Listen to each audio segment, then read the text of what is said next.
นั่งปฏิบัติตามสบายๆแต่หลวงพ่อว่าได้เหตุงานหนักนี่หลวงพ่อดีใจนะมันจะได้ชำระสะสางความบ่สบายกายบ่สบายเนื้อบ่สบายตัวออกไปก็ได้สวดนะยามเช้านี่เฮาจะสวดในสิ่งที่เฮาศึกษา วันนี้เฮาสวดเรื่อง กายานุปัสสนาเนี่ยเรื่องกายในหมวดนี้ก็เอิ้นอานาปานสติซึ่งมื้อก่อนหลวงพ่อได้เกริ่นนำว่าเรื่องกายเนี่ยเพิ่นให้เบิ่งอันใดแน่มันถึงจะถูกตามหลักของเพิ่นในการศึกษาในวิธีการของพุทธเฮียนนี่เฮาก็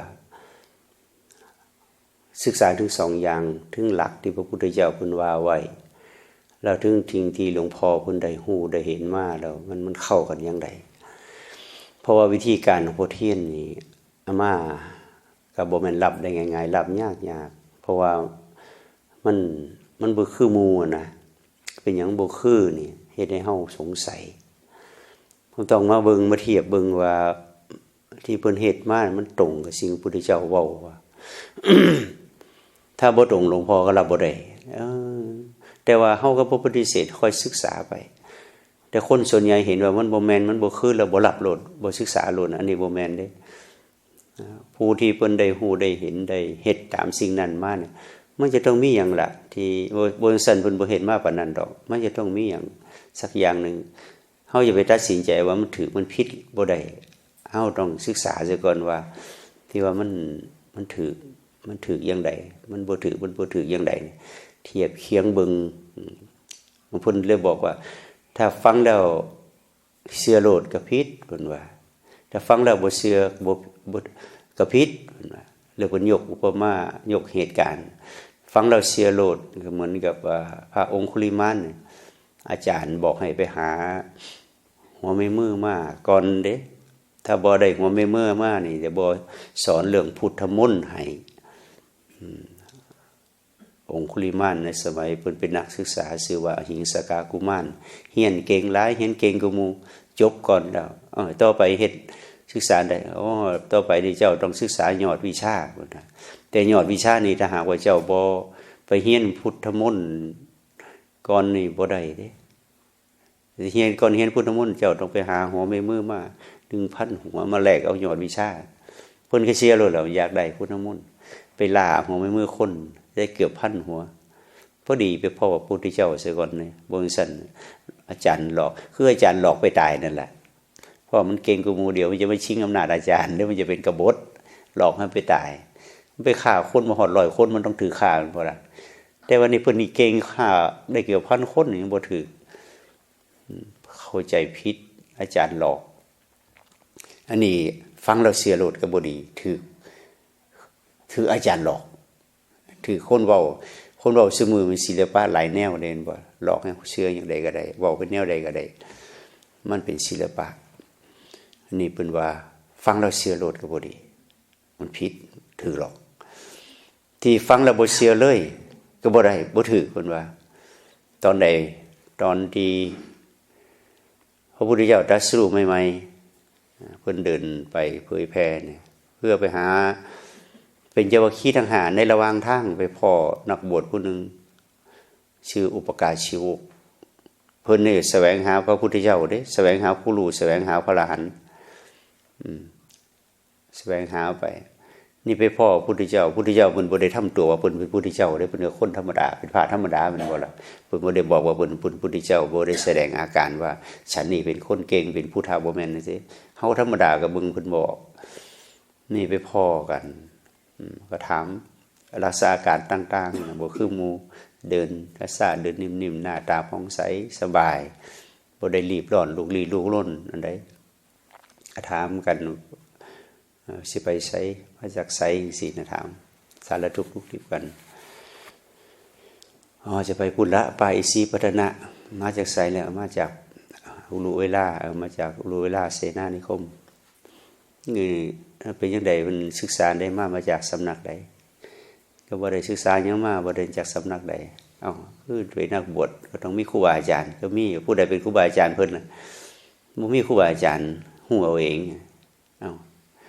คำว่าฮู้เองคนใช้คำว่าสยามผู้ในสมัยว่าฉันเป็นสยามผู้ฮู้เองฮู้เอง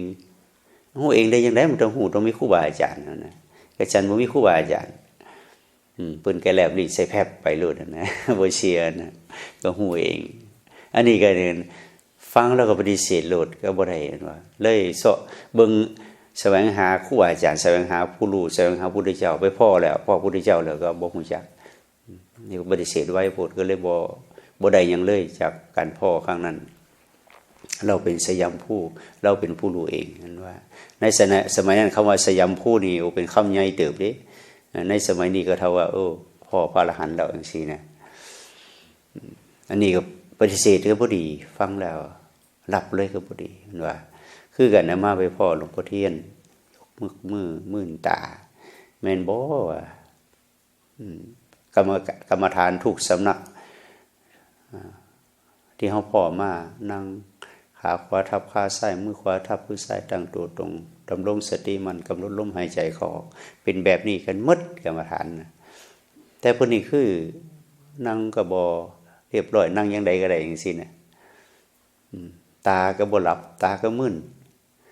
มือขวากับมือซ้ายก็มีแต่ยกบ่เท่ากันจังซี่นะโอ้มันบ่คือเด้บัดนี้แต่ฟังเพิ่นเว้ามันคือบัดนี้ก็เลยว่าฟังเพิ่นเว้าบ่คือครูอาจารย์อื่นในครูอาจารย์อื่นที่จะเว้าเป็นหลักเป็นเกณฑ์เป็นขั้นเป็นตอนเป็นทฤษฎีบทนั้นบทนี้อ้างบาลีหันบาลีนี่มาประกอบฟังแล้วน่าเชื่อถือแต่หลวงพ่อเว้าแล้วก็เว้าไปตามภาษาของเพิ่นเลยนะเว้าภาษาของจิตเลยนะบ่มีตำราห่วยมันแม่นบ่ล่ะมาจากตำราเล่มใดไปพุ่นแล้วคิดพอมาเองก็จะมานั่งฟังบนใดหมายความว่าเคยศึกษามาแล้วเคยสอนคนอื่นมาแล้วนะฟังแล้วมันก็จะเทียบใส่ตำราหมดอันนี้บ่มีเศร้ามื้อนึงเนาะเพิ่นเว้าเรื่องปฏิจจสุบัติของเพิ่นนะหลังจากเว้าจบฟังแล้วมันคัดหูได้บ่เนี่ย มาก็ได้สมัยนั้นมีเทปอันนึงเนาะหิ้วเทปไปเลยหลวงพ่อหลังจากเลิกกันแล้วเพิ่นขึ้นกุฏิอันบ่ล่ะพอขึ้นกุฏิมาก็นำเทปนำจ่อไปหาหลวงพ่อผมฟังปฏิสุบาทที่หลวงพ่อเว้าบ่เข้าใจหลวงพ่อเว้าอีกเทื่อนึงเด้อว่าผมจะได้อัดเทปบ่ตามวันนั้นเด้อเพิ่นก็เบิ่งหน้าซะจริงเลยเหรอปฏิสุบาทตอนนี้มันอยู่ไสล่ะปฏิสุบาทพุ่นน่ะเพิ่นถามว่าซื่อๆในเบิ่งดูเบิ่งปฏิสุบาทมันอยู่ไสว่าซั่นหาเบิ่งดูว่าซั่นน่ะหลวงพ่อจำบ่ได้แล้วซั่นว่าเพิ่นก็ถามไปถามมาเขาก็งงเลยวันนี้เพิ่นถามเพิ่นเห็นบ่เพราะฉะนั้นการติดตำราติดหลักการติดรูปแบบหลายก็บ่ดีนะเพราะบางสิ่งบางอย่างมันเป็นเรื่องของสภาวะมันบ่มีรูปแบบมันบ่มีตำราก็เลยตั้งใจฟังคนที่มาปฏิบัติเพิ่นก็ตั้งใจเฮ็ดแท้ๆเด้แต่เฮาก็เบิ่งซื่อๆนะตอนแรกนะเฮาเฮ็ดหนออยู่สมัยนั้นบ่เฮ็ดหนอซ้ายอย่างหนอขวาอย่างหนอโอ้ยากเด้บัดนี้ก็เลยสมัยนั้นเรียนหนังสือเนาะเรียนหนังสือสอบบาลีก็สอนพุทธศาสนาก็สอนนักธรรมก็สอนมหาจุฬาก็จะเรียนบาลีก็จะสอบภาษาอังกฤษก็จะเรียนจังซี่นะหลายแนว วันหนึ่งเนี่ยเอาหนังสือสอบเนี่ยไปอ่านที่วัดสนามในหลวงพ่อที่วัดสนามในจักจะเอาอันใดปฏิบัติก็จะเอาปริยัติก็จะเอางานก็จะเอาวุ่นหัวได้มาเนี่ยก็เลยเข้าไปสวนทุเรียนหลังวัดที่วัดสนามในมันอยู่จังหวัดนนทบุรีเป็นป่าทุเรียนรอบๆวัดนะที่ตามปกติสวนหลังวัดเนี่ยมันจะมีมีกระต๊อบหน่อยๆบ้านเฮาขนำเนาะเถียงหน้าหน่อยนะเข้าไปนั่งเบิ่งหนังสือนี่โอ้หัวหมุนติ้วจักยาวอย่างไรวุ่นหัวหมดก็เลยเฮ็ดจังได๋ก็เลยมันยกมือร้องเบิ่งเพิ่นว่าบ่ได้ยกเทื่อเดียวหัวก็มายกมันน่ะยกมือสร้างจังหวะลงเป็นเจ้าว่า ช้าๆไปครบ14จังหวะสัก 2-3 รอบเนี่ยในหัวเนี่ยมันสว่างวับขึ้นเลยนะมันลงไปหมดอ่ะติ้วหมุนติ้วๆงั้นนะโอ้มันก็เพิ่นน้ำกันปฏิบัติไปมันออกจากความคิดไปเลยนะออกจากแนววุ่นวายขนาดนั้นไปหมดหัวมันลงไปเลยไปตั้งแต่นั้นมาเนี่ยเริ่มสั่งจังว่าเบิ่งดูนะถ้าหากว่าเฮาบ่ไปวุ่นวายบ่นั้นเฮาจะบ่ได้ประสบการณ์อันนี้เพราะหัวลงว่าตั้งแต่นั้นมาก็เลยลองนั่งเฮ็ดอยู่16มื้อคณะบ่ได้เก็บบ่ลงเข็มเฮ็ดไปเรื่อยๆจังซี่ล่ะเฮ็ดตามปกติในมื้อตอนบ่ายของวันที่16น่ะตามปกติในช่วงนั้นมันออกพรรษาใหม่ๆมันจะเข้าหนาวใบใหม่มันหล่นเนาะบ้านเฮาใบใหม่หล่นก็เขาก็จะกวาดตอนนั้นพระส่วนใหญ่ไปอบรมกับหลวงพ่อต่างจังหวัดพระอยู่วัดบ่กี่องค์แต่ในวัดมันกว้างใบไม้หล่นเต็มวัดยามบ่ายๆมากกว่าดูเสียแล้วช่วง 4:00 นถึง 5:00 นก่อนอาบน้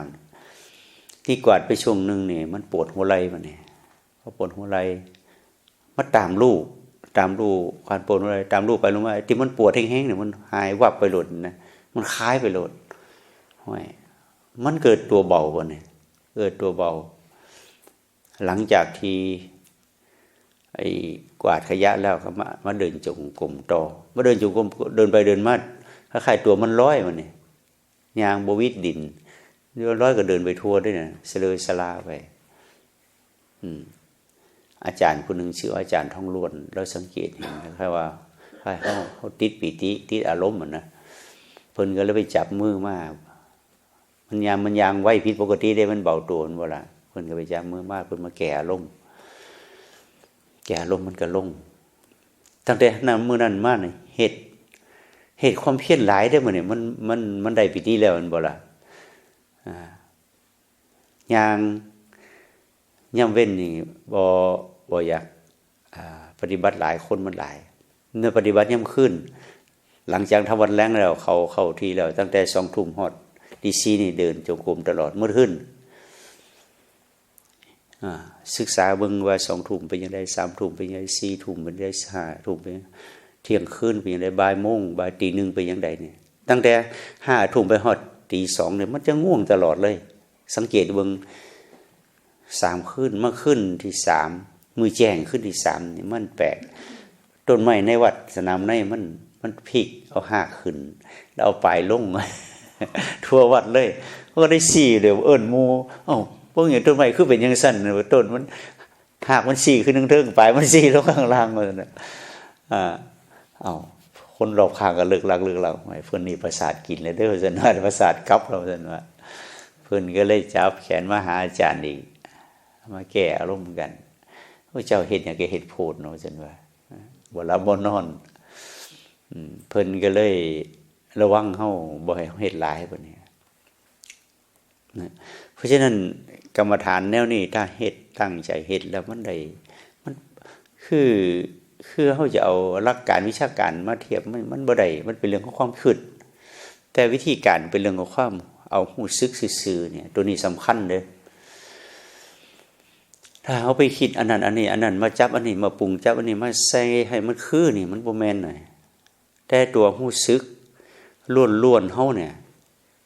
เฮานั่งเฮาหูซึกจังได๋เฮายกเฮาหูซึกจังได๋เอาแต่หูซึกที่มันมีซื่อๆเนี่ยอันนี้คือมันยากเด้คนเฮาอยู่กับความคิดตลอดเวลาอยู่คิดอันนั้นอันนี้ไปตามเรื่องตามเล่าไปที่เขาเคยมันออกยากเพราะเราอยู่กับมันมาตลอดพบชาติกับกันจักเท่าใดจู่ๆจะเอามันออกโหลดมันยากแต่ว่ามันเฮ็ดได้บ่แม่นว่าเฮ็ดบ่ได้ให้ตั้งใจอยู่กับความรู้สึกที่มันมีเนี่ยเวลาเฮานั่งสิรู้สึกจังไดมันหนักตะโพกก็หูหนักกว่าโทกเวลาเฮายับไปมันเบาก็รู้สึกเบามันนั่งสิมันเย็นร้อนอ่อนแข็งตึงบ่งใดก็รู้สึกเท่าที่มันมีอันนี้คือความยากของวิธีการโพเทียนแต่เรื่องคิดเอาได้บ่ยากได้เป็นบ่ล่ะคิดหมดมือก็ได้แต่รู้สึกเอาเนี่ยมันบ่เคยแต่ความจริงมันบ่ยากแต่มันบ่เคยจิตของเฮาเนี่ยมันอยู่ซื่อๆบ่ได้ มันมีสิ่งที่มากระทบตั้ง6ทางหูเสียงกินรสสัมผัสอารมณ์มากระทบตลอดมันก็ต้องตอบสนองมันบ่ล่ะพอตอบสนองมันก็ต้องคิดแน่แต่ถ้าสมมุติว่าเฮามาอยู่ ซื่อๆโดยการบ่ตอบสนองสิ่งที่มากระทบเนี่ยคล้ายๆมันผิดปกตินะเฮาก็เลยย่านเฮาก็บ่อยากอยู่ตัวซื่อๆเมื่อวานตอนไปสาธิตโยม2คนแล้วให้เพิ่นยกมือยกขึ้นยกลงรู้สึกอย่างไรรู้สึกซื่อๆบ่มีหยังนะแต่ความจริงมันมีนั่งแนวมันนักกระตรงหูเย็นร้อนอ่อนแข็งมันมีแต่ไอ้ความคำว่าบ่มีหยังคือบ่มีความคิดนะแต่เฮาบ่เห็นความรู้สึกมันมีความรู้สึกทั่วตัวหมดเย็นร้อนอ่อนแข็งเข่งตึงก็มีความปวดความเมื่อย ความหนักความเบาในร่างกายนี่ก็มีแต่เฮาบ่เห็นตัวนั้นเฮามองข้ามไปเบิดเฮาไปอยู่ความคิดจนบ่เห็นความรู้สึกอันนี้คืออุปสรรคอันใหญ่หลวงของการปฏิบัติภาวนาดังนั้นในช่วงที่เฮามาปฏิบัตินี่ต้องอดสมอดสามาอยู่กับความรู้สึกเมียลองเบิ่งแต่ว่าบ่ได้ห้ามความคิดเด้ถ้ามันคิดไปไกลหูมันคิดดึงกลับมาใหม่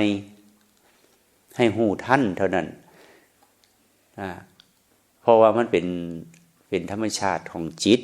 ที่เวลมีอย่างมากระทบแล้วมันก็ต้องตอบสนองตามสัญชาตญาณของมันนะแต่ว่าเฮาบ่จำเป็นต้องคิดไปสิ่งที่มันกระทบแต่กลับมาเบิ่งความหมู่เมียอันนี้มันเป็นอย่างไรนะมันนักมันเบามันเข้ามันออกแต่ตัวความหมู่เมียในกายนี่ก็บ่แม่นว่าให้เป็นนึกว่าคิดขึ้นมาว่าส่วนนั้นรู้สึกอย่างนี้ส่วนนั้นรู้สึกอย่างนี้แต่เอาความรู้สึกโดยรวมเปิดแล้วมันออกมาเป็นจังซี่ตอนนี้พอจะเบิ่งออกว่าความรู้สึกโดยรวมของเฮาเนี่ยมันรู้สึกสบายหรือบ่สบายอ่านเจ้าของออกบ่ขณะเนี่ยที่นั่งจังซี่นี่เฮ็ดนี่รู้สึกสบายหรือบ่สบายนี่เห็นบ่จริงแท้ๆแล้วมันบ่สบายมันบ่ล่ะมันบ่สบายพลิกหันพลิกนี่ปวดหันปวดนี่อยู่หั่นมันสบายได้จังได๋มันบ่สบายนั่นน่ะทุกข์เท่านั้นเกิดขึ้นเพิ่นว่าร่างกายมันบ่สบายมันร่างกายมันเหมือนคนป่วยของเฮาเนี่ยลองนั่งซื่อๆมึงสักครึ่งชั่วโมงเป็นไปบ่ได้หรอกมันบ่ล่ะที่เว้าไปเมื่อวานเนี่ยแค่ชั่วโมงนึงเนี่ยจักว่าพลิกไป100เทื่อพันเทื่อจะบ่จำบ่ได้บ่ล่ะเพิ่นอาสงไขยก็ยังว่านับบ่ได้พลิกไปจะพับตาอ้าปากหายใจพลิกซ้ายพลิกขวาเร็วหน้าแล่หลังนี่นับบ่ได้บ่ได้ว่าอาสงไขยนึงอยู่ได้4อสงไขยนะกายเวทนาจิตอารมณ์เปลี่ยนแปลงจนนับบ่ได้แต่ผู้ใดก็ตามเข้าไปตามรู้ตามเห็นอาการเหล่านี้สิ่งที่นับบ่ได้จนกระทั่งฮู้ได้นับได้แล้วเหลือเท่าใดทั้ง4อย่างเนี่ยนับได้เหลือเท่าใดอันนี้เฮาบ่เคยได้ยินเด้นับได้เหลือ2เบิ่งดูเนี่ยอาจารย์นับบ่ได้เนี่ยนับจนให้มันเหลือ2เหลือหยังบ่เนี่ยเหลือรูปกับนามนั่นเด้เบื้องทั้งนั้นเบื้องต้นในวิธีการของหลวงพ่อเทียนนะเบื้องยังไดก็ได้แต่ให้มันเหลือ2อย่างถ้ามันเหลือหลายกว่านั้นบ่ได้บ่ถึกเพิ่นมีหลักฐานเด้ตอนพุทธเจ้าชายศรีราชาออกบทใหม่ๆออกบทตอนแรกเพิ่นบทอยู่ไสจำได้บ่บทอยู่ที่แม่น้ำอโนมาแม่นบ่ล่ะแล้วเพิ่นอธิษฐานบรรพชาแล้วก็เพิ่นเอาพระขันเอาดาบของเพิ่นตัดเอาเมาลี่แต่แล้วปรากฏว่ามันกระเทือนถึงพุ่นน่ะสวรรค์ชั้นดาวดึงส์ถึงพระอินทร์ก็เลยโอ้เจ้าชายสิทธัตถะออกบทแล้วเพิ่นก็ฟ้าวลงมาเพิ่นว่าเอาพระอบค้ำมันบ่ล่ะต้องค้ำมารับเอาพระเกศของเพิ่นเอาคมของเพิ่นเนี่ยไปบรรจุไว้ใส่บรรจุไว้ในเกศแก้วชุดล่ามณีในสวรรค์ชั้นดาวดึงส์เพิ่นว่าจนฮอดซุมื้อนี้เพิ่นว่า15มื้อพระอินทร์พาเทพบุตรเทวดาไปบูชาทีนึงเพิ่นว่านี่ตำราเพิ่นว่าไว้จังซั่นถ้าเพิ่นบ่เล่าเหตุการณ์จังซี่นี่เฮาสิจื้อได้บ่เหตุการณ์จังซี่ถ้าเพิ่นบ่เล่าไว้จังซี่จื้อบ่ได้เด้นี่มันที่เพิ่นเล่าไว้มันจะจริงบ่จริงก็ตามล่ะแต่หลักฐานก็คือว่าเพิ่นต้องการบอกว่าชีวิตของเฮาเนี่ยที่มันคิดมันเหมือนเส้นผมหลายโพดนับบ่หวาดบ่ไหวบ่ล่ะ บัดตัดแล้วเจ้าชายสิทธัตถะตัดผมแล้วมันเหลืออยู่2องคุลีเพิ่นว่าเคยได้ยินบ่จากนั้นว่าบ่งอกอีกเลยเพิ่นว่าตั้งแต่มื้อนั้นจนมื้อตายตัดแล้วเหลือ2องคุลีมันเป็นไปได้บ่ตามหลักวิทยาศาสตร์เป็นไปได้โอ้หนวดนี่โกนกันแทบซุมื้อโกนแล้วก็ขึ้นอีกโกนแล้วขึ้นอีกอันนี้ตัดแล้วบ่งอกขึ้นเลยเนี่ยมันผิดตำรามันผิดหลักวิทยาศาสตร์ เป็นไปบ่ได้แต่เป็นหยังเพิ่นเล่าไว้แต่เพิ่นจะบอกว่าความคิดอารมณ์ทั้งหลายทั้งปวงตัดแล้วมันจะเหลือ2องคุลีคือรูปกับนามเพิ่นจะบอกอันนี้เท่านั้นแต่จะมาว่าว่าจังซี่ได้บ่ได้มันเป็นปรมัตถ์มู้ใดชื่อได้เป็นสภาวะอาการแต่เมื่อเราเป็นนิทานที่หลวงพ่อว่างั้นมันได้เพื่อให้เพิ่นเก็บเอาไว้จังซั่นในรูปของนิทานเพราะฉะนั้นนิทานชาดกพญาอย่างต่างๆนี่มันก็คือเปลือกผลไม้คือเปลือกมะพร้าวมะพร้าวถ้าบ่มีเปลือกหุ้มมันอยู่ได้บ่อยู่ได้อยู่บ่ได้บ่ล่ะมันมีเปลือกยังบ่พอมีกะลาอีกสั่นพุ่นนะนั่นนี่คือกันตัวปรมัตถสภาวะแต่บ่มีสิ่งชาดกนิทานพวกนี้เราหุ้มเอาไว้เนี่ยมันอยู่บ่ได้เพราะฉะนั้นฮอดเวลากินเนี่ยเพิ่นบ่กินเปลือกมันบ่กินกะลามะพร้าวได้ล่ะมันบ่ล่ะไปกินไหนกินนวลกินเนื้อมันพุ่นน่ะอันนี้คือกันเฮาฟังคือกันตอนให้เวลาเฮ็ดเนี่ยเฮาเอาตัวสภาวะเอาเนื้อมันพุ่นน่ะคือเอาตัวหูเมียหูซึกที่เป็นรูปเป็นน้ำเท่านั้นเรื่องเราประกอบมันจะร้ายปานใดก็ตามทิ่มไปซะก่อนตรงนั้นน่ะคือเอาเปลือกเอากะลามันทิ่มไปซะก่อนเวลาสิใส่อันนี้คือหลักการที่เฮา ฟังจากสิ่งที่ประกอบกันจากสิ่งที่หลักฐานพ้นมาตามคัมภีร์ก็ตามและตัวสภาวะที่ปรากฏณที่ขณะนี้ก็ตามเนี่ยมันต้องสัมพันธ์กันถ้ามันเป็นสัจธรรมนะดังนั้นในวิธีการของหลวงพ่อเทียนนี่เพิ่นก็เลยจี้แต่เรื่องแล้วนี่เพราะคนครูบาอาจารย์ทั่วไปบ่เว้าได้บ่ฮอดเรื่องความรู้สึกของเมียธรรมดานี่เด้เพิ่นจะเว้าไปตามหลักการในหลักการในวิชาการเพิ่นก็เว้าไว้จังซั่นน่ะเพื่ออธิบายสภาวะแค่เรื่องลมหายใจเนี่ยมึงดูที่เฮาสวดมายาวหั่นอธิบายเรื่องลมหายใจเรื่องเดียวเนี่ยยาวจังได๋ถ้าสมมุติว่าผู้ใดเชื่อตามนั้นผู้ที่สวดได้หมดสวดพระไตรปิฎกได้หมดนี่มันจะแม่นพระอรหันต์ทุกองค์น่ะมันบ่ล่ะชื่อได้หมดในโลกนี้หลายในพระพม่านี่สวดพระไตรปิฎกได้หมดเด้แต่ว่าเป็นพระอรหันต์บ่เป็นปุถุชนธรรมดาคือเขาเนี่ยถ้าหากว่าไปจำในสิ่งที่เพิ่นอธิบายสภาวะได้หมดแล้วสามารถเข้าถึงธรรมได้นี่โอ้มันก็บ่ยากแล้วมันว่าบ่ยากแล้วท่องพระไตรปิฎกมันหล่นแล้วบ่ได้ยากเห็นบ่นี่คือกันใครลมหายใจเข้าหายใจออกนะเพิ่นอธิบายจนว่า16คณะพุ่นนะเรื่องกาย4เรื่องเวทนา4เรื่องจิต4เรื่องธรรมารมณ์อีก4 16ที่เฮาสวดมาว่าน่ะอานาปานสติ16นะเรื่องกายเพิ่นว่าจังไดเรื่องกายว่าโสสตูปัสสสติหายใจเข้าก็ให้รู้หายใจเข้าสตูปัสสสติหายใจออกก็รู้หายใจออกนะไปเริ่มต้นจังซั่นพอต่อมาพุ่นน่ะหายใจเข้ายาวก็หูเขายาวหายใจออกยาวก็หูหายใจเข้าสั่นก็หูสั่นหายใจเข้าหายใจยาวออกยาวออกสั่นหูจักให้หูซื่อๆเนี่ยเอาตัวหูแต่วัดเวลาเฮามาเฮ็ดเนี่ยเฮาอยากหูหลายกว่านั้นว่าน่ะเฮาบ่ได้หูซื่อๆหายใจเข้าใส่พุทธเข้าไปว่าหายใจออกใส่โธเข้าไปซะจังซี่นะมันก็เลยกลายมาทีละหน่อยแต่ตำรามันบอกหายใจเข้าให้หู้หายใจออกให้หู้นะสติก็อย่างนั้นบ่พออีกสำนักมึงหายใจเข้าให้ว่าท้องพ้องเด้อหายใจออกให้ว่าท้องยุบเด้อมันบ่ได้หายใจซื่อๆเด้มันเนี่ยแต่ตำรามันบอกให้หายใจซื่อๆนะให้หู้ซื่อๆนะอีกสำนักมันหายใจเข้าว่าสัมมาเด้อหายใจออกว่าอรหังเด้อจังซี่นะมันก็แปรไปเรื่อยๆจังซี่แล้วมันก็ถือของเพิ่นได้บ่มันบ่ถือก็ถืออย่างเพิ่นนั่นแหละไปอันนี้คือที่มันค่อยผิดค่อยเพี้ยนค่อยนี่มา 2,000 กว่าปีเนี่ยก็แล้วแต่ผู้ใดจะแปลเป็นจังไสน่ะมันก็เป็นจังซั่นล่ะนะ ทั้งทั้งเหนือก็เอาหายใจเข้าลูกประคำหายใจออกประคำเม็ดนึงหรือหายใจเข้าเม็ดนึงหายใจออกเม็ดนึงเลยก็ไปอีกแนวนึงได้บ่เนี่ยทั้งเหนือดังนั้น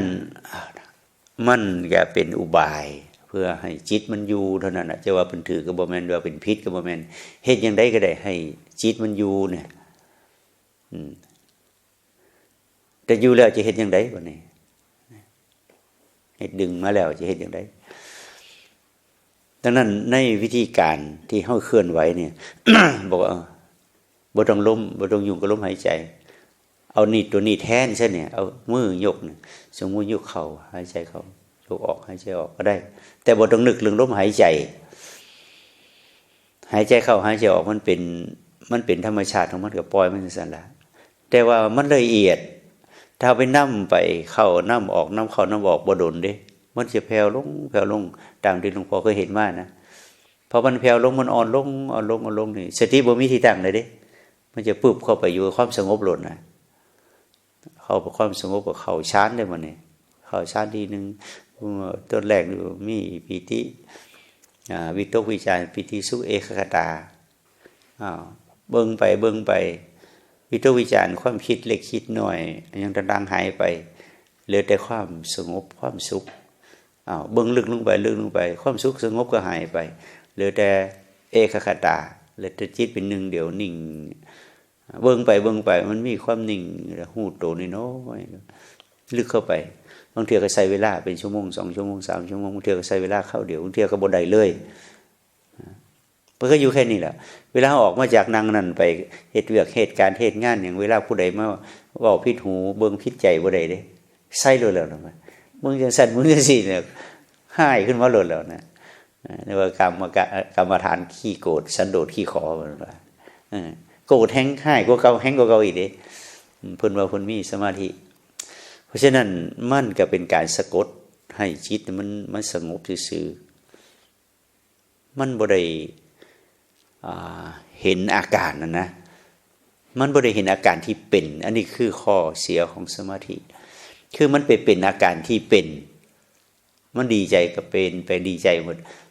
มันบ่ดีใจมันก็เป็นไปนำความบ่ดีใจหายเลยมันอยากมันเป็นไปตามอยากมันทุกข์ก็เป็นไปตามทุกข์มันบ่ทันอันนี้คือที่ประสบการณ์ที่อาตมาเห็นมาแล้วนะนั่งบ่ได้ก็ได้บางทีมันบ่เข้าสงบนะมันเลยสงบไปอีกมันเป็นหยังมันเป็นลับไปเลยนะ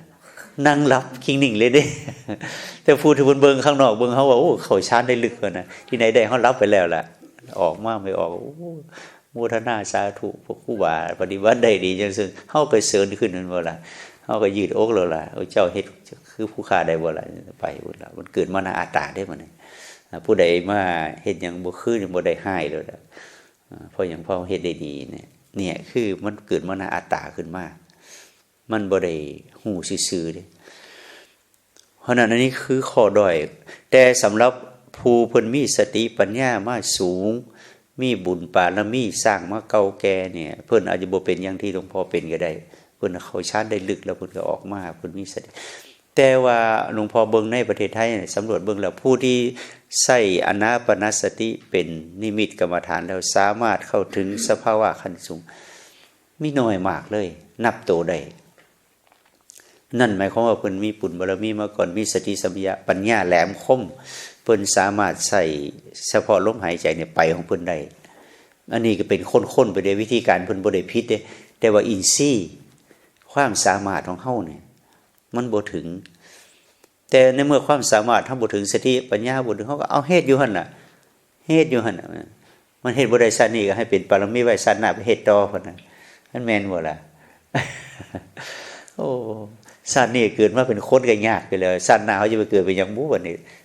ถ้ามันบุญมันหลายไปเกิดเป็นพระอินทร์พระพรหมผมเป็นเทวดาแห่งหลายหมื่นหลายแสนปีจนได้มาเกิดมาเป็นมนุษย์แต่ว่าผู้ที่เกิดมาเป็นมนุษย์เท่านั้นที่จะหูธรรมะได้ง่ายเกิดเป็นเทวดากับหูยากเพราะมันที่สบายไปเกิดเป็นพระพรหมก็ยากเพราะมันที่สงบบ่อยากรับรู้หยังหาบ่เกิดเป็นเทวดาเป็นอินทร์พระพรหมก็ดีได้มั้ยหาบ่เกิดเป็นสัตว์นรกอ่ะ จะว่าอย่างไร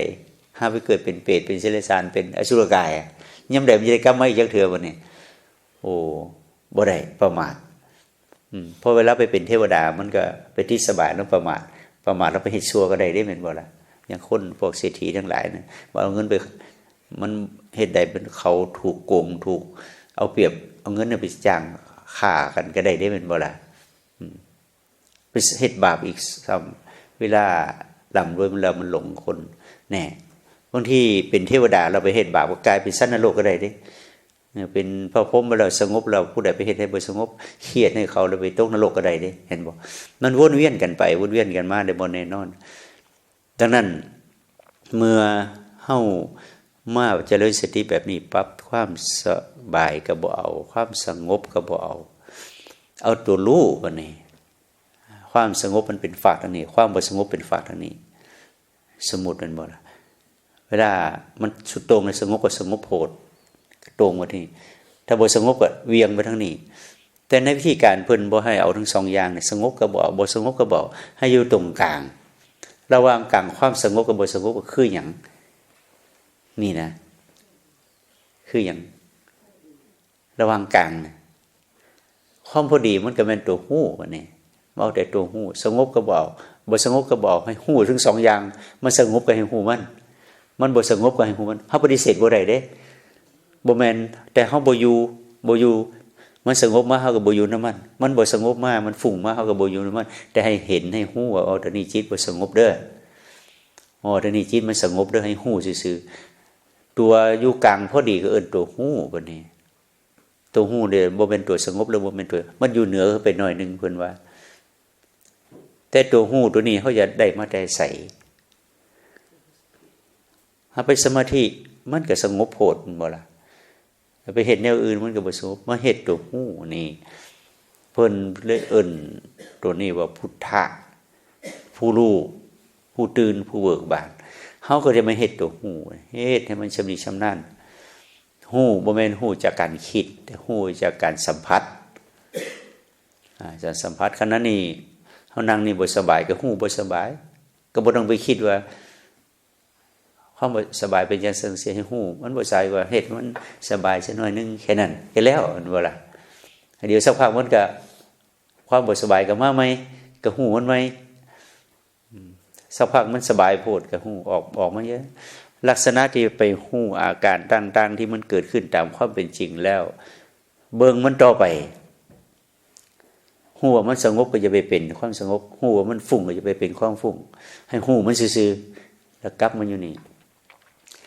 เพิ่นเปรียบเสมือนไอ้ห้างแมงมุมเวลาเฮาไปหน้าหนาวเนาะเวลาเฮาไปทงไปหน้ามันบ่ล่ะมันเฮ็ดห้างใหญ่เด้แม่นบ่กลางทางแต่บ่ระวังก็เอาหน้าไปปะใส่มันย่างมาลึงวึ่งพื้นแล้วคือกันเนี่ยเฮาสังเกตเวลาไอ้ตัวแมงมุมหรือตัวสไปเดอร์เนี่ยเมื่อมันเฮ็ดห้างพวกใหญ่แล้วมันเป็นสารเป็นตาเนี่ยมันเสร็จแล้วตัวมันอยู่ตรงกลางได้แม่นบ่มันอยู่ตรงกลางเพื่อจะล้อว่าแม่งยังมาต่ำบนใดถ้าแม่งใดมาต่ำบนใดเพราะมันแล่นไปจับเลยมันว่าพอจับกินแล้วมันก็อยู่ตรงกลางมันต่ำทั้งนี้มันก็จับมันกินตรงกลางวิธีการที่มันขึงยังเพื่อจะมาดักแม่งหาอาหารในวิธีการหาอาหารของมันนะเพิ่นว่าจิตก็คือกันมันมีเครือข่ายที่รับรู้ตาหูจมูกลิ้นกายใจเนี่ยรอบไปหมดเป็น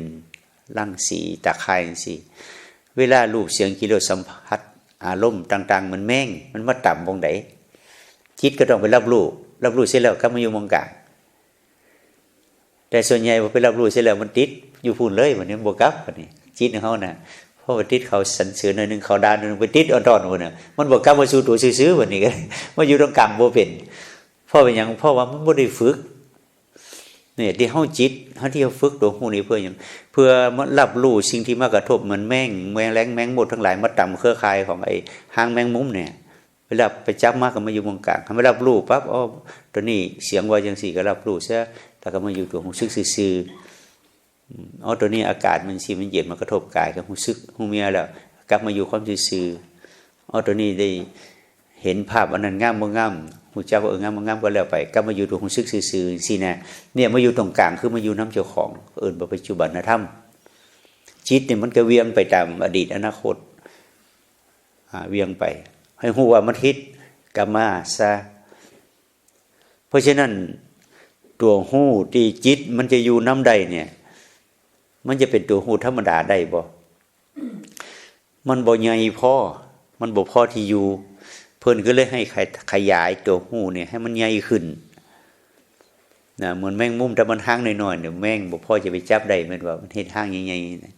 คือกันเฮาก็ต้องขยายตัวฮู้ให้มันกว้างมันใหญ่ฮู้ตั้งแต่หัวจนเท้าจนหัวตลอดเวลานะอย่าไปฮู้แต่ลมหายใจเดียวมันก็ห่างน้อยๆนึงบ่พอสิฮู้อยู่ได้บ่ล่ะมีหยังก็ต่ำก็หลุดไปโลดใครเฮามายืนบองจังซี่เอามายืนมองมินๆจังซี่สิยืนได้โดนบ่เนี่ยบ่ได้เนี่ยเผลอเขาเดี๋ยวหลุดไปพุ่นมันหลุดไปโดนเฮ็ดจังได๋มีอยู่ได้โดนเนี่ยแต่เฮ็ดมันกว้างๆคือบนนั่งเนี่ยคือกันตัวฮู้ถ้ามันตัวฮู้น้อยๆเดียวเนี่ยจิตบ่พอสิตั้งได้เฮ็ดตัวฮู้มันกว้างๆเอามาฮู้ทั้งเนื้อทั้งตัวหมดเลยเนี่ยบ่แม่นจะมาฮู้ส่วนใดส่วนหนึ่งตัวฮู้ลมหายใจมันก็น้อยๆนึงพอยังมาต่ำก็หลุดไปโลดแม่นบ่ล่ะนี่ เพราะฉะนั้นก็มหาสตินั่นเด้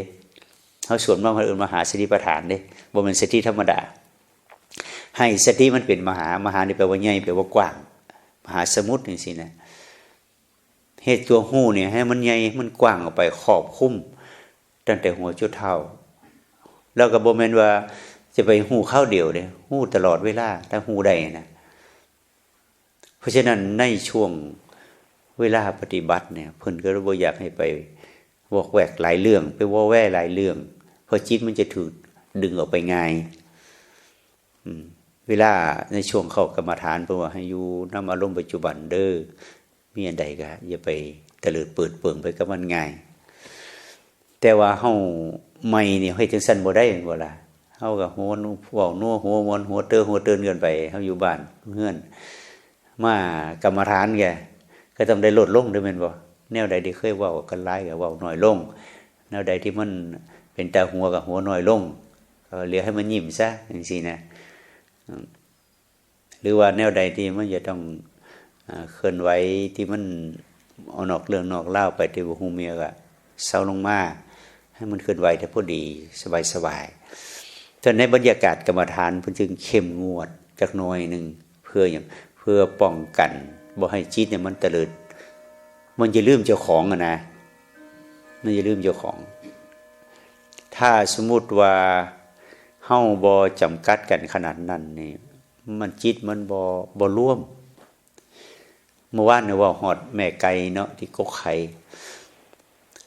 เป็นหยังเนี่ยไก่บางแม่เนี่ยมันกกไข่เนี่ยออกหมดสุดตัวหรือออกเป็นส่วนหลายแต่บางแม่เนี่ยออกบ่กี่ตัวน้อยเดียวหรือบ่เกินครึ่งเนี่ยเป็นหยังมันต่างกันจังซั่นเคยสังเกตบ่ผู้ใดเคยเลี้ยงไก่เคยเลี้ยงไก่บ่เคยสมัยอยู่เมืองลาวลืมหมดแล้ววันนี้หลาย10 ปีแล้ว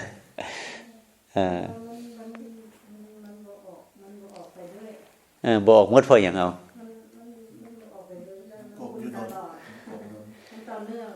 มันกกบ่ต่อเนื่องมันบ่ล่ะไก่บางแม่นี่กกน้อยเดียวมันก็เพิ่นเดินแล่นไปหากินได้แม่นบ่กกเข้าเดียวก็แล่นไปมันบ่กกตลอดเนาะความอุ่นมันบ่พอใจบ่อยู่ไปมากกใครก็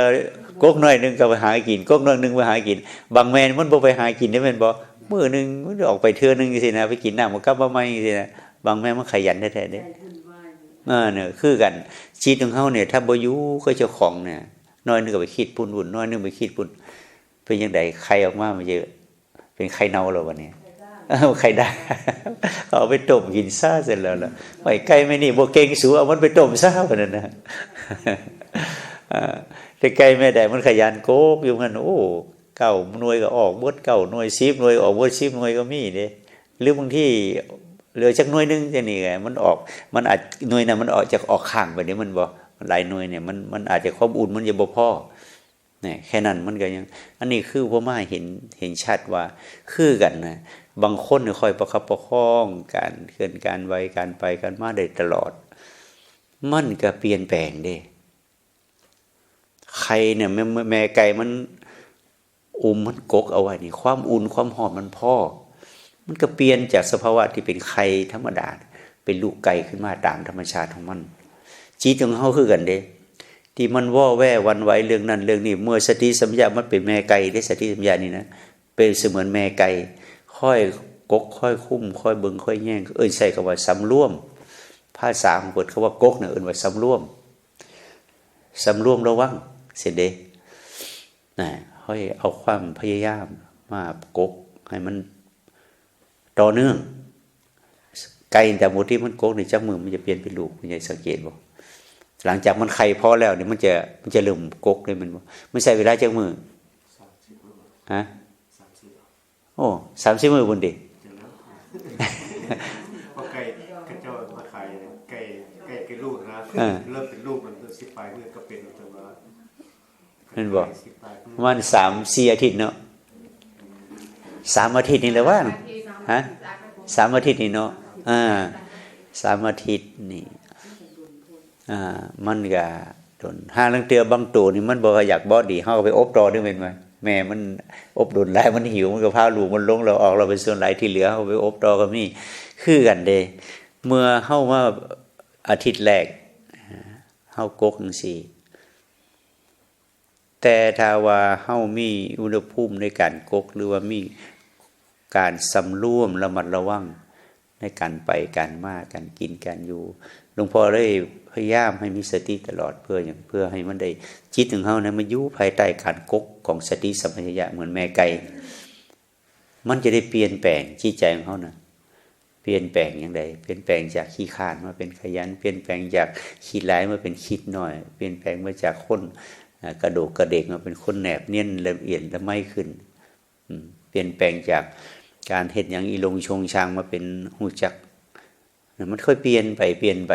เหมือนไข่มันเปลี่ยนเป็นไก่นั่นแหละเพราะมันเปลี่ยนไปแล้วจิตใจของเขาเป็นอิสระนะ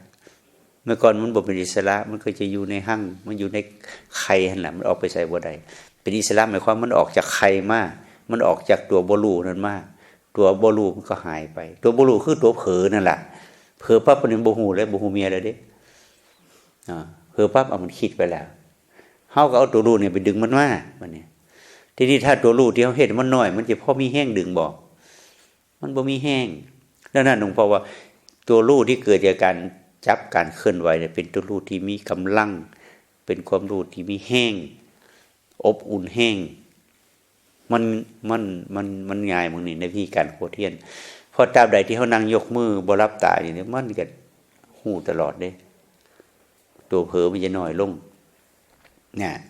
แต่บางคนเฮ็ดไปเฮ็ดมามื้อไปอีกว่างแว่งเลยนี่อันนั้นบ่ฮู้เลยได้น่ะมันไปเพิ่นไปกับข้อมูลไปเลยนะแล้วตั้งใหม่รีเซ็ตมันใหม่เพิ่นว่าตั้งใหม่ฮู้ซึ่งมันเพิ่นไปแล้วตั้งใหม่อีกเฮ็ดไม่ถึงจังว่าตัวรู้อยู่นี่ก็จะมีกำลังรู้ในฐานกายความจริงเฉพาะในฐานกายนี่มันมีเวทนารวมอยู่เด้สมมุติว่าตัวที่ปรากฏเห็นเนี่ยทั้งกายเฮาเนี่ยที่มันเอาเห็นในตัวนี้เป็นกายแต่ในส่วนที่เฮาน้อยลงไปที่เฮาบ่ทันเห็นภาพตาอ้าปากหายใจกลืนน้ำลายเร็วใส่ไล่ขวานี่ละเอียดลงไปตามรู้ได้อีกลึกลงไปกว่านั้นก็จะเป็นเย็นร้อนอ่อนแข็งเข่งตึงเจ็บปวดก็เอิ้นเวทนาตามรู้ได้อีกเนี่ยตามรู้ไว้เป็นสั้นมันก็ละเอียดขึ้นถ้าสมมุติว่าเฮาสติสัมปชัญญะเฮาบ่กกบ่กอดบ่เบิ่งละเอียดแล้วมันก็ไม่เห็นสั้นเดียวเห็นร่างกายหยาบๆสั้นที่2ที่3ที่4ลงไปเฮาบ่เห็นพออย่างความแห้งของสติตัวหูมันบ่พอมันก็เลยส่องไปบ่เห็นแต่ถ้าเฮาค่อยประคับประคองจับข้อมือเมียไปทุกเรื่องทุกราว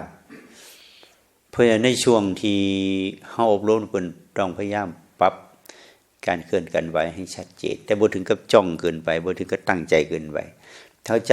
ตั้งใจเกินไปบางทีโดนๆไปมันเครียดมันตึงมันกึ่งมันเก่งร่างกายบ่สบายก็เฮ็ดให้มันสบายแต่ค่อยป้องบ่ให้มันสบายเกินไปพอสบายเกินไปมันจะเผลอไปคิดจังซี่นะพอเผลอไปคิดแล้วบางทีมันไปจับเรื่องอื่นยาวได้บ่นี่มันบ่ฮู้ตัวดังนั้นตอนแรกๆนี่เพิ่นให้พยายามให้ฮู้ตัวหลายๆซะก่อนเพื่อที่ให้ดึงจิตมาอยู่ปัจจุบันจนกระทั่งมันเห็นกาย น้อยก็เห็นกายใหญ่ก็เห็นกายน้อยคือหยังกายน้อยก็คือตัวยืนเดินนั่งนอนกายใหญ่คือหยังกายใหญ่คือตัวสัมปชัญญะพับตาอ้าปากหายใจมันใหญ่มันกว้างครอบคลุมทั้งร่างกายแล้วก็ตัวเวทนาเวทนาก็เห็นเย็นร้อนอ่อนแข็งเข่งตึงเจ็บปวดนักเบาเห็นลึกๆเข้าไปเห็นในที่นี้พอมันสร้างเป็นอิมเมจจินตนาการหรือว่าคิดเอาเด้เห็นด้วยความรู้สึกซื่อๆเนี่ยถ้าเขาไปสร้างจินตนาการเจ็บเป็นเช่นปวดเป็นจังซี่ก็บ่ได้เป็นความคิดไปแล้วนะเพราะนั้นตัวรู้สึกภายในเนี่ยเขาจะรู้สึกหมดทุกคนแต่ว่าเฮาบ่ได้เบิ่งมันบ่ได้เห็นมันเฮาไปกับสิ่งภายนอกที่มากระทบซะเพิ่นก็เลยเอาตัวนี้มาเตือนมาบอกไม่ได้นั่งอยู่ซื่อๆหลวงพ่อขยี้มือจังซี่ก็ได้เด้อเพิ่นว่าเวลาเฮาใส่เตาแก๊สที่บ้านเนี่ยเวลาเฮาปิดแก๊สแล้วเพิ่นว่ามันบ่ดับหมดได้มันบอกเพิ่นว่ามีหยังก็ไพลอตเนาะมันจออยู่น้อยๆเส้นเพื่อมีการเปิดขึ้นปั๊บไพลอตมันก็ติดโหลดจังซี่นะบ่ได้ไปแก๊สสมัยใหม่บ่ได้ไปจุดอีกได้มันบอกพอเปิดปั๊บก็ติดเพราะมันมีตัวไพลอตนั้นอยู่แล้วตัวสปาร์คมันมีอยู่แล้วคือกันเวลาเฮา ไปเฮ็ดนั่นเฮ็ดนี่เฮาบ่มีเวลามานั่งสั่งจังหวะเพิ่นให้จับไปกับการเคลื่อนไหวไอ้ตัวน้อยๆที่จับการเคลื่อนไหวมันไฟที่มันรออยู่นะมันพร้อมที่จะติดเวลามีหยังก็พร้อมที่จะเข้ามาเบิ่งใจได้ทันทีแต่ขอให้มันอยู่ใกล้ๆนี่ตัวฮูเมียเวลาจับหยัง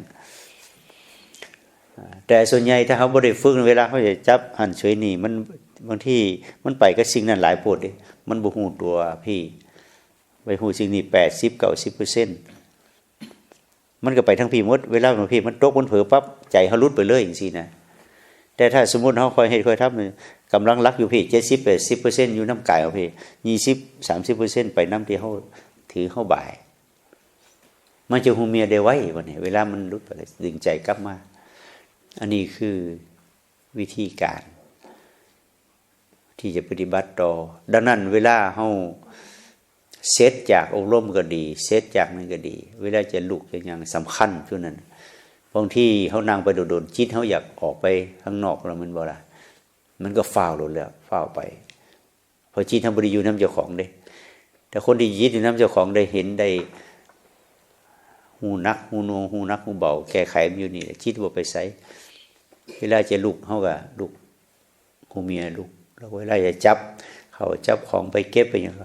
เหตุด้วยความหูเมียรักษาต่อหนึ่งกับไปตลอดจังซี่มันสิง่ายดังนั้นในช่วงเศร้าจากกินข้าวแล้วไปหอดเพลนเนี่ยก็อยากให้เห็นในนี้ก่อนหรืออย่างไรก็ออกไปนอกนี้แต่หลังเพลนแล้วถ้าหากว่าอากาศมันดีฝนบ่ตกฟ้าบ่ห้องลมบ่แห้งเขาก็ดอกใบอาจจะไปเฮ็ดอยู่ทางพุ่นเมื่อวานหลวงพ่อไปเฮ็ดเอาไว้โอ้เกี่ยงเก่าอย่างดีแล้วเอาเพียงแต่เอายกเอาอีไปนั่งได้เนาะแต่ถ้าหากว่าผู้ใดอยากนั่งกับพื้นก็หากระดาษหาพลาสติกไปปูห้องนั่งกับพื้นก็ได้แต่ความจริงเวลานั่งปฏิบัติหลวงพ่อว่านั่งกับพื้นดีเพราะว่ามันจะได้เปลี่ยนได้หลายอิริยาบถนะแต่นั่งเก้าอี้นี่ได้อิริยาบถเดียวเนี่ยบางคนก็นั่งพิงอยู่นะ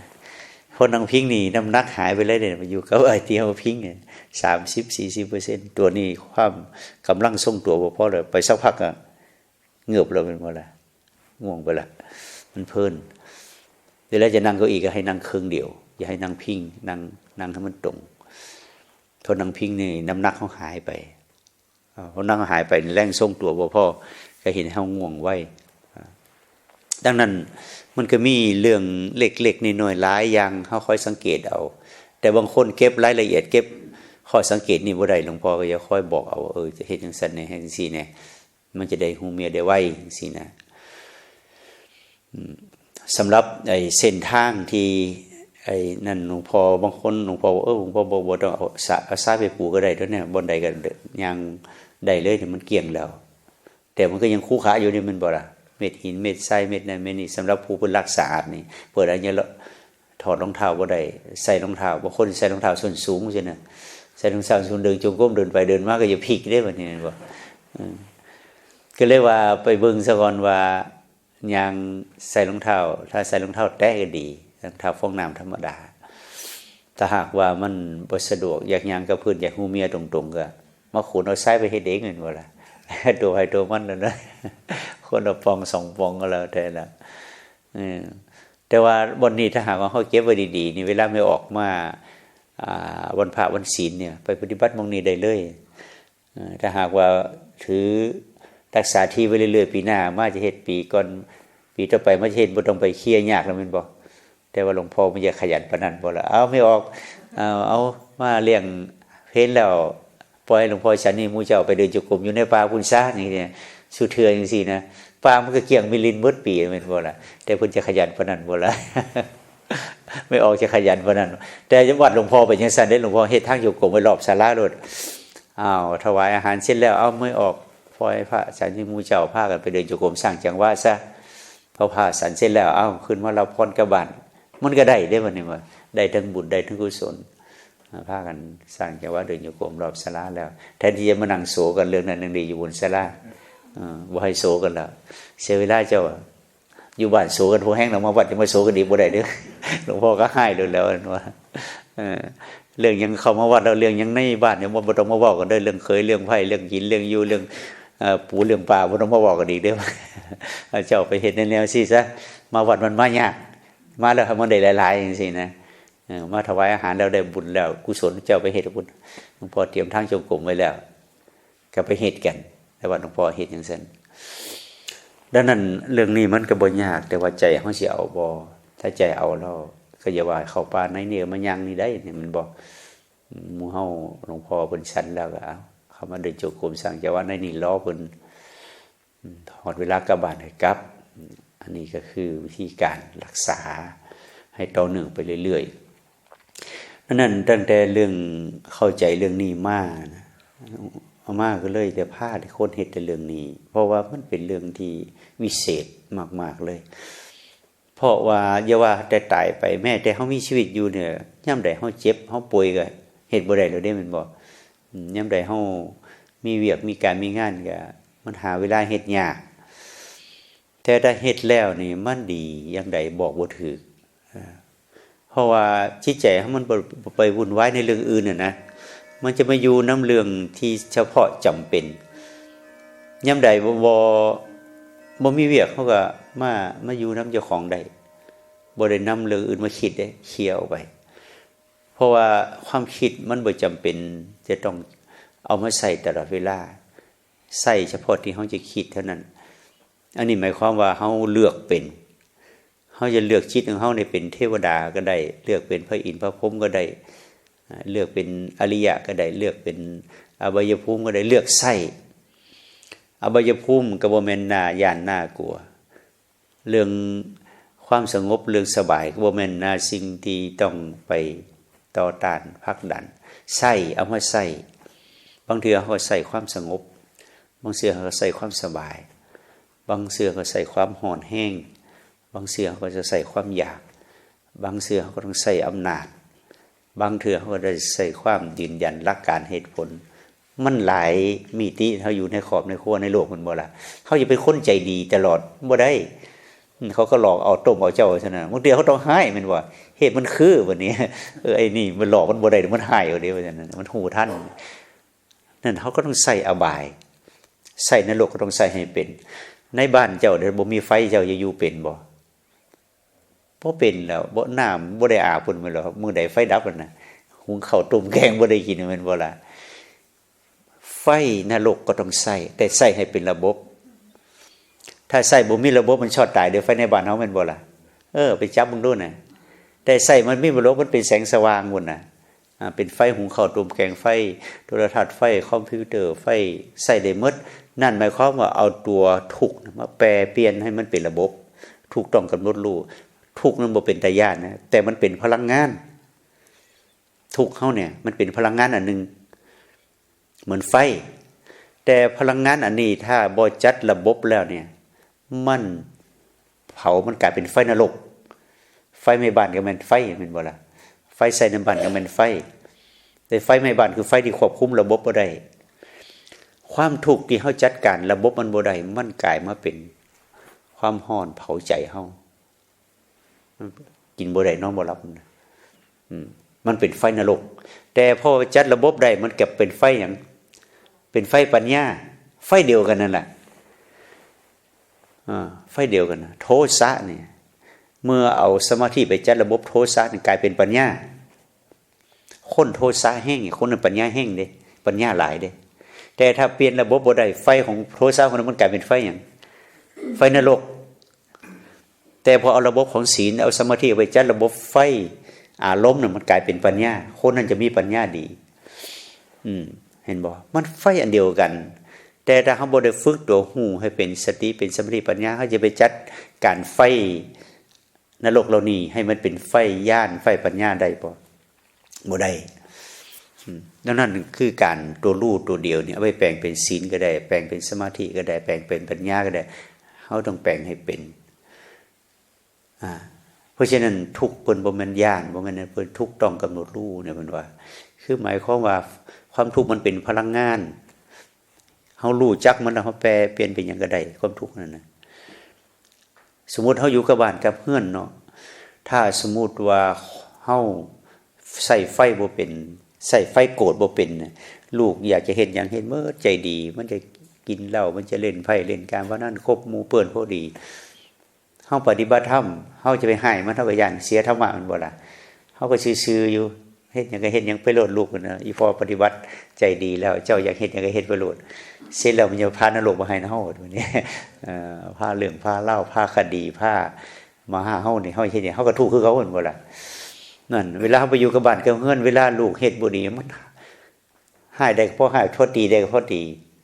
เฮาต้องใส่ไฟแล้วมันนี่มันใส่ให้เป็นระบบคืออบรมสั่งสอนอบรมสั่งสอนพอให้ก็ให้พอว่าก็ว่านั่นเฮาใส่ไฟได้เด้น่ะแต่ใส่ให้เป็นอย่าให้ไฟไหม้เฮาบัดนี้เวลาเฮาจะกินข้าวนุ่งก็เปิดไฟเปิดฮ้อนได้กินข้าวเร็วนี่ดังนั้นในสิ่งนี้เฮาต้องเข้าใจตัวรู้ที่เฮาเฮ็ดน้อยๆสิมันมีพลังในการสร้างศีลให้เฮาเป็นระบบระเบียบให้การสร้างสมาธิให้เฮาแปลงสมาธิเป็นปัญญาได้ก็เพราะตัวรู้ตัวนี้แล้วตัวรู้ตัวนี้รู้ที่มันอยู่ในเนื้อในตัวแล้วเวลาเฮาไปจัดการต่างๆมันฮู้เองดอกเฮาจะจัดการจังได๋มันถึงมันจะเหมาะมันจะงามมันเป็นความรู้ที่บ่ต้องเฮียนเป็นความรู้ที่มันเป็นไปเองนี่ตัวรู้ตัวนี้คนโบราณเพิ่นบ่มีเฮียนปริญญาตรีปริญญาโทปริญญาเอกหยังนี้เป็นบ่แต่เพิ่นฉลาดกว่าเฮาคนสมือจบปริญญาตรีโทเอกสร้างปัญหาให้กับบ้านกับเมืองคนมาคบกันทั่วโลกก็เพราะพวกนี้ได้เป็นบ่แม่นคนหูนี่เด้มันสร้างปัญหาในสมือที่เฮามันวุ่นวายกันนี่เพราะฉะนั้นเป็นความรู้ทั้งโลกทั้งนอกเป็นความรู้เป็นมิจฉาทิฏฐิแต่ความรู้ในเนื้อในตัวของเฮานี่นะให้ฮู้คักๆมันความรู้ที่เป็นสัมมาทิฏฐิคนสมัยก่อนเพิ่นมีศีลมีธรรมเพิ่นบรรลุธรรมได้ง่ายเพราะหยังเพิ่นอาศัยตัวฮู้ตัวนี้ตัวฮู้ที่บริสุทธิ์สะอาดที่ฮู้ได้เองเนี่ยแต่ซุมื้อนี้คนเฮียนหลายจบสูงแล้วมันเป็นความฮู้บ่บริสุทธิ์เป็นความฮู้ที่ผสมด้วยความคิดผสมด้วยอารมณ์ผสมด้วยความโลภความหลงปนกันมันก็เลยแปลงความคิดอารมณ์ของมันเป็นหอกเป็นดาบเป็นอาวุธสู้กันอย่างที่เราเห็นเนี่ยดังนั้นตัวรู้น้อยๆนี่เฮาอย่าไปประมาทบ่ได้ค่อยๆเก็บค่อยนี่ไปค่อยลูกค่อยนั่งค่อยย่างค่อยเดินค่อยจ้าบไปเรื่อยๆผู้ใดเก็บไว้หลายเก็บได้หลายก็คือว่ากกไข่ได้ดลตัวจิตใจตัวนิสัยตัวความเคยชินเฮาก็จะเปลี่ยนแปลงเป็นศีลเป็นสมาธิเป็นปัญญาไปเรื่อยๆเปลี่ยนแปลงไว้เปลี่ยนแปลงไว้นั่นเวลาเฮาในช่วงอยู่การอบรมเนี่ยที่หลวงพ่อบอกแล้วว่าอันใดพ่อสิให้มันสงบได้มันสงบเว้ากันน้อยๆอย่าเว้ากันหลายเว้ากันค่อยๆไปเว้ากันแห้งอย่างนี้พอสติมันจะหลุดไปนำมันก็ค่อยเฮ็ดค่อยอย่างไปในช่วงที่เฮาอยู่วัดอยู่100คนก็เหมือนว่าบ่มีคนบางเทื่อเวลาเปิดอบรมที่วัดหลวงพ่อเห็นแต่ตัวซื่อๆแต่บ่เห็นเสียงหาทางกำหนดไผกำหนดมันเดินมุ่งไผมุ่งมันไป เวลาช่วงใดว่างบ่มีหยังเฮาบ่มาไปนั่งโศกันคือบ้านเฮาก็ลบเข้ามาในห้องมาเดินจงกรมเล่นผู้เดียวจังซี่นะมันก็จะง่ายขึ้นในการปฏิบัตินะแม้แต่การคบกันฉันคือกันเฮาก็บ่ต้องฝ้าวเฮาบ่ฝ้าวไปใส่ก็สบายๆในช่วงที่เฮาปฏิบัติต่อการคบกันฉันเฮ็ดจังไดเวลาไปอาบน้ำล้างหน้าเฮ็ดใดฮู้เมียเวลาไปเก็บข้าวเก็บของเก็บปฏิอยู่ปูที่นอนเฮ็ดจังไดให้มันฮู้เมียนี่เฮาค่อยเรียบเรียงไปตามลำดับพอมันเป็นค่อยเป็นนิสัยขึ้นมาทีละน้อยละน้อยชีวิตเฮาค่อยอบอุ่นค่อยมั่นคงค่อยเยือกเย็นไปเองแต่ถ้าสมมุติว่าเฮาขาดสติขาดสัมปชัญญะเฮ็ดหยังเฮาเฮ็ดตามอยากเฮ็ดให้มันแล้วเฮ็ดมันไวมันก็บ่ได้มันก็ขาดสติหมดมันก็บ่ได้กกสติเฮาบ่ได้อบได้ล่มบ่ได้กกได้กอดกับลูกกับน้ำเฮานะเรื่องมันก็จะยาวไปนำความคิดเป็นอารมณ์นะดังนั้นในจุดในช่วงที่อบรมหลวงพ่อจะชี้แจงในเรื่องเหล่านี้เรื่องใดที่บ่จำเป็นที่มันจะดึงให้จิตใจออกไปเตลิดเปิดเปิงก็อย่าบ่เอามาเอาแต่เรื่องในโลกมันหลายพวกที่จะเอามาเว้านะมีสุแนวโลดแล้วแต่ผู้ใดมีความชำนาญทางใดก็เรื่องมันมาเว้าบ่จบเป็นเรื่องนอกตัวหมด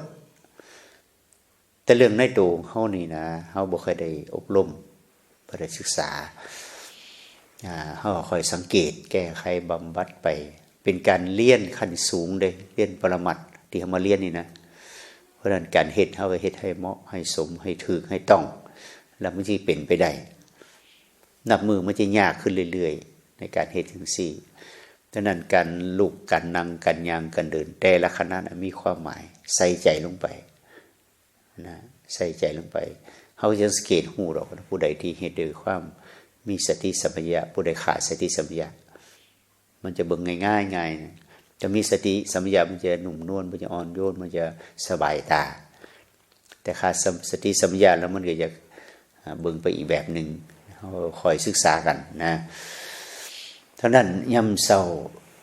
นี่เฮาค่ะเป็นเช้าที่2แล้วแม่นบ่ล่ะเช้าที่2แล้ว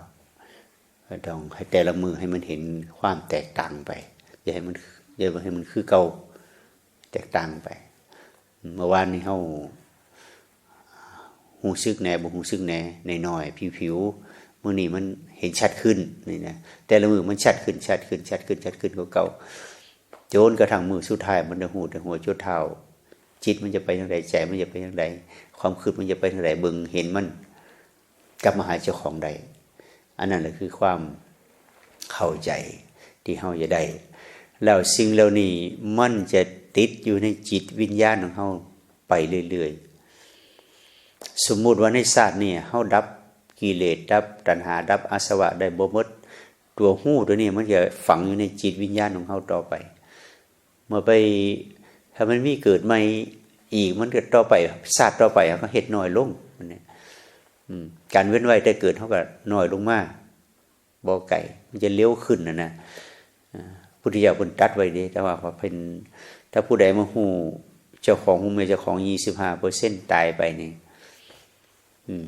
บ่เกิน7ชาติเพิ่นว่าได้หมดทุกข์แต่ฮู้ชัดเข้าไปกว่านั้น 25% ฮู้เร็วชัดขึ้นกว่านั้นตายไปอีก 2-3 ชาติเพิ่นว่ากุลังก็จะหมดทุกข์ในชาตินั้น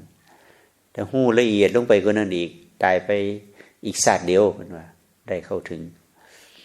บอกคือมันจะพบชาติคือความคิดเขามันจะสั่นเข้ามานะแต่ตายไปแล้วเกิดแต่แล้วมันยังเง่าไปมันบ่ล่ะบางเรื่องน่ะคิดไปเป็นครึ่งชั่วโมงจะฮู้เมียว่าคิดมันเง่าโหดหลายเรื่องหลายศาสตร์บางคนนี่คิดจะ 4-5 เรื่องเอ้าผู้คิดไปด้วยเนี่ยฮู้เมียกลับมาเจ้าของบางคนคิดได้ 2-3 เรื่องเอาคิดไปด้วยเนี่ยบางคนคิดได้เรื่องเดียวฮู้จักโลดเอาศาสตร์ใกล้ๆจังซี่นะมันสิง่ายบางคนเบิ่งมาโลดมันจะมาจังได๋ความคิดเนี่ยอันนี้ก็ความคิดเข้ามาบ่ได้เลยเห็นบ่เพราะฉะนั้นเอาที่มันสัมผัสได้แต่บอกว่าโอ้ตายไปแล้วไป7ศาสตร์3ศาสตร์ศาสตร์เดียวสิมันเหมือนว่ามันโดนนะมันบ่มันสัมผัสบ่ได้ถ้าถามมื้อนี้คิดจักเรื่องหลวงพ่อเทียนเพิ่นว่าจังซี่ถ้าปฏิบัติใหม่ๆคิด100เรื่องเนี่ย มันอาจจะหูท่านแค่4-5เรื่องหูบ่ท่านจะ80-90เรื่องปฏิบัติไปอีกมันคิด100เรื่องหูท่านจะ20เรื่องขึ้นหูท่านหลายขึ้นบาดจนกระทั่งมันคิด100เรื่องมันรู้ท่าน90เรื่องมันคือเหลืออีก10เรื่องหูบ่ท่านมันว่าปฏิบัติต่อไปอีกมันคิด100เรื่องมันหูท่าน99เรื่องมันเหลือเรื่องเดียวบ่หูท่านจังซี่นะภพศาสตร์ความคิดมันสั่นเขามันหูท่านบ่แม่นสะกดว่าบ่ให้คิดเด้ให้คิดแต่ให้หูท่านว่ามันคิดบ่ได้ห้ามให้คิดแวบไปบ้านเป็นจังได๋ไอ้น้อลูกเต้าจะเบิ่งอย่างยังคิดไปแล้วตัวไหนกลับมาถ้าเอาคิดบ่ทันต่อไปโลดนั่นบ่มันจะไปทางใดต่อเนาะไปพุ่นน่ะแฮงเข้าห้วยเป็นจังได๋เนาะไปหาโทรศัพท์โลดมันบ่เป็นจังได๋สู่บ้านเรียบร้อยดีบ่อีแม่สั่งไว้ไปพุ่นแล้วมันบ่ทันมันยาวไปฮอดพุ่นน่ะภพศาสตร์มันยาวบัดนี้บางคนค่อยคิดเอาไปคิดกลับมานี่คือวิธีปฏิบัติที่เขาจะต้องเฮ็ดแต่ละคณะไป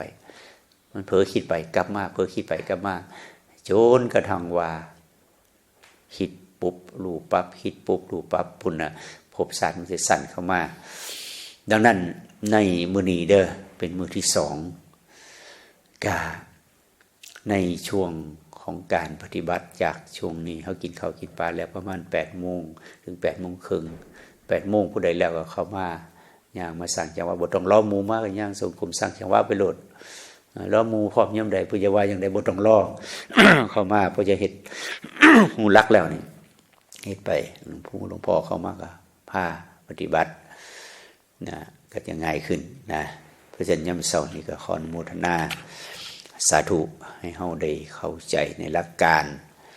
ในที่ได้นำมาให้เห็นทางปฏิบัติเพื่อเฮาจะได้เอาไปลดลัดตัดทอนวัฏสงสารของเฮาที่มันยืดมันยาวมันเยินมาหลายหมื่นหลายแสนปีให้มันสั้นเข้ามาเพื่อเฮาจะได้ทุกข์น้อยลงแล้วความที่เฮาตั้งใจจังซี่มันก็จะเป็นภาวะปัจจัยให้ได้พ้นจากทุกข์ด้วยกันทุกคนทุกท่านเถิด